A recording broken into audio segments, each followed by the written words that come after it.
Force est de constater que nos jeunes, de plus en plus, entre griffes, excusez-moi le terme, sont un peu inconscients, surtout en matière de circulation routière. Quand vous êtes dans votre voiture, que les jeunes vous dépassent avec une allure folle, vous vous posez la question de savoir si vraiment ces jeunes sont conscients de ce qu'ils sont en train de faire réellement. Nous jeunes, on aime trop l'incivisme au fait. Tu vois un jeune, voilà, il a le casque, mais il ne veut pas mettre le casque sur la tête, il accroche à sa moto, et voilà, il préfère se faufiler entre les voitures et tout. Tu vois un gars qui est juste, peut-être, je ne sais pas, qui est un peu pressé, qui arrive au feu, mais malgré que le feu soit rouge, lui dépasse le feu, il s'en va. Dans la voiture, c'est une maman qui ne met pas la ceinture de sécurité, c'est son enfant qui ne met pas. Donc moi, je trouve personnellement que c'est des attitudes à éviter. Quand sur la voie, vous osez reprocher à ces jeunes-là, ce que vous faites n'est pas bien, vous devenez du coup leur ennemi. Il y en a aujourd'hui, parce qu'ils portent le casque, ils pensent que le casque c'est un anti-mort. C'est-à-dire quoi? J'ai le casque sur la tête, donc je suis protégé contre tout. Je peux rouler au milieu de la route, je peux doubler tout le monde parce que je porte le casque. Non, le casque n'est pas un anti-mort. Pour les jeunes, aujourd'hui même, pour ne pas se gêner, ils portent le casque à l'envers. Moi, je vois, je ris. Moi-même au début, je me disais, il fait trop chaud en Afrique, porter un casque, c'est vraiment un calvaire. Mais moi, quand j'ai commencé par porter le casque, j'ai vu que ça protège vraiment. Même du vent et tout, ça protège. Donc, j'ai pris goût à cela. Ce n'est pas seulement avec les motos. Quand vous voyez les jeunes aujourd'hui, même dans les véhicules, c'est le même comportement qui s'observe. C'est les mêmes comportements. Vous allez les voir au-delà de l'appareil de sonorisation qu'ils ont dans leur véhicule. Parfois, les jeunes vont même jusqu'à avoir des écrans de télévision. Bon, comme c'est ça qui est à la mode, on dit je veux vivre mon temps. Est-ce que vivre son temps, c'est prendre des risques au point d'en trouver la mort? Moi, je pense que non. Dans d'autres établissements, par exemple, des gens se sont pris la fois passée où des enfants conduits n'importe comment. L'établissement a saisi les motos, a fait appel aux parents. Il y a un des parents qui rapidement a demandé à l'établissement de rendre la moto, que c'est lui qui aurait acheté la moto à l'enfant, que c'est pas eux, que c'est pas leur problème s'il faisait accident. Quand vous entendez des choses comme ça vous décourage. Il y a autre chose, il y a tellement la pauvreté qui pousse les gens à mal conduire. Les gens, ils sont sur moto, il ne sait pas ce qu'il va manger ou bien il a un problème, il a couru toute la journée pour trouver du boulot, il n'a pas trouvé du boulot, il est abattu, il roule sa moto et son esprit est ailleurs. Il y a un peu de tout au fait, qui fait que voilà, il y a beaucoup plus d'accidents dans notre pays. Voilà. La dernière fois, j'ai été très choqué par quelque chose et votre sujet cadre bien avec ça. J'étais en train de voyager avec mon collègue sur Nati Tengu et un numéro m'appelle, un numéro que je ne connais même pas. C'est vous, monsieur Dogo de la HAC? Je dis oui. Vous connaissez un tel? Je dis oui, je le connais. C'est un jeune douanier. Et on dit venez vite au CNHU, on vous appelle du CNHU parce qu'il a fait un accident et c'est grave. Vous pouvez vous en douter, le jeune là, il est mort comme ça. Un jeune douanier qui n'a même pas encore fait 2 ans de fonction. J'ai une amie à ma femme qui a un fils unique, qui a eu son baccalauréat, un brillant garçon, qui a commencé les cours universitaires. Les parents étant contents de sa réussite lui ont acheté une moto. C'était leur malheur malheureusement. Le petit ayant pris cette moto, devenu tout puissant sur les voies, il roulait à vive allure, malheureusement sur une voiture là, malheureusement percutée. Il n'avait même pas porté son casque. Il a cogné la tête violemment contre le goudron. Aujourd'hui, ce petit ne raisonne même plus.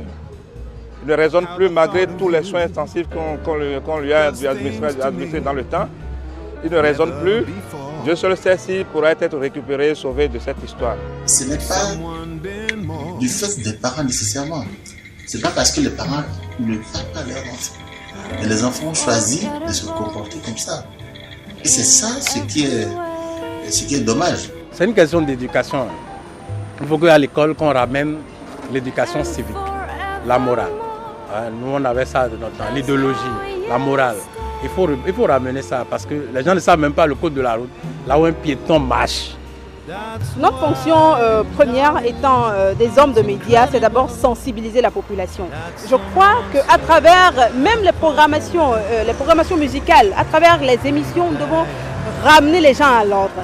C'est vrai qu'on ne va pas courir derrière les gens, mais à force de leur expliquer, à force de donner des exemples qu'on peut toucher, des exemples palpables, les gens finiront par comprendre. Moi, par exemple, quand je m'assois devant ma télévision et que je vois il y a eu tel cas d'accident, il y a eu des gens qui ont des traumatismes crâniens et autres, je me dis, franchement, nous devons changer de comportement. Et c'est ce que nous, hommes de médias, devons amener la population béninoise à faire. Le changement de comportement à travers les émissions que nous faisons, à travers les programmations musicales que nous faisons.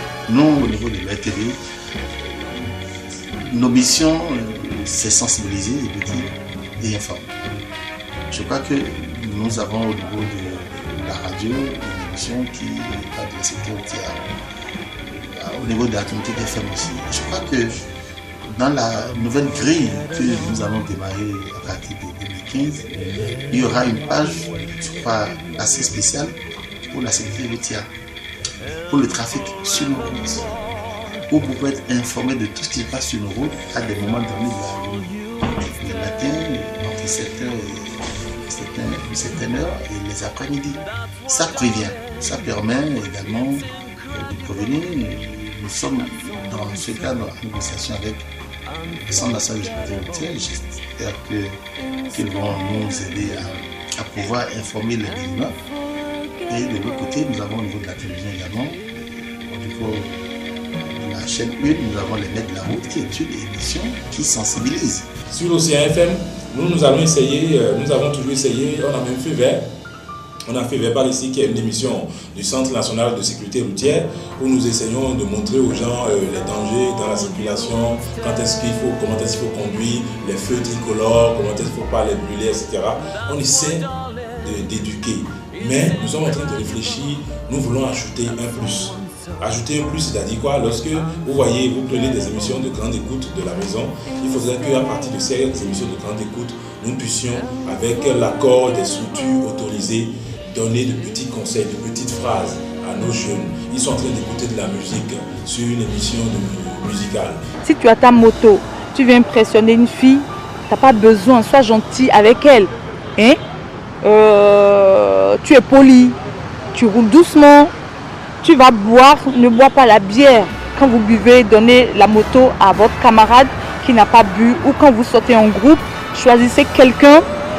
Faites un truc en tour de rôle, quoi. Aujourd'hui, par exemple, c'est Jacques qui ne boit pas et qui ramène. Ou demain, c'est l'autre, quoi. Donc, si vous avez bu, l'autre qui n'a pas bu, il doit ramener les autres. Donc, ça ne sert à rien de faire le con. C'est pourquoi je vous invite à la prudence, à une prise de conscience et à savoir que la vie est chère, la vie est précieuse pour se protéger et respecter le code de la route. Oui, je voudrais demander d'observer le code de la route. On dit la prudence est maître de sûreté.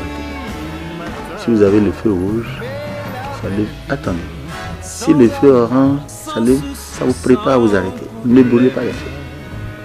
Roulez comme vous devez rouler. Roulez sur votre droite. Nous sommes dans un pays francophone. Et je pense que portez aussi vos casques.